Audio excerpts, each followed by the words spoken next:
తండ్రి కొడుకును పక్కన కూర్చోబెట్టుకొని అడిగాడంట, నాన్న, ఒరే నాన్న, నేను చనిపోతే నువ్వు ఏడుస్తావరా అంటే, నేను ఏడవండి డాడీ.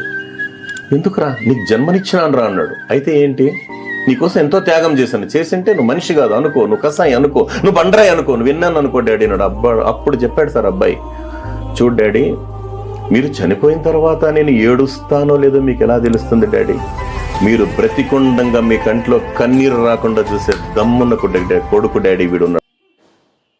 నాన్న, ప్రపంచమంతా నీకు వ్యతిరేకంగా ఉన్నా నువ్వు ఓడిపోయినప్పుడు నీ వెంట ఉండి నువ్వు గెలుస్తావులే అన్ని భుజాలు తట్టి నువ్వు గెలిచినప్పుడు 10 మందికి ఆనందంతో చెప్పుకునే వ్యక్తి ఒక్కరే నాన్న.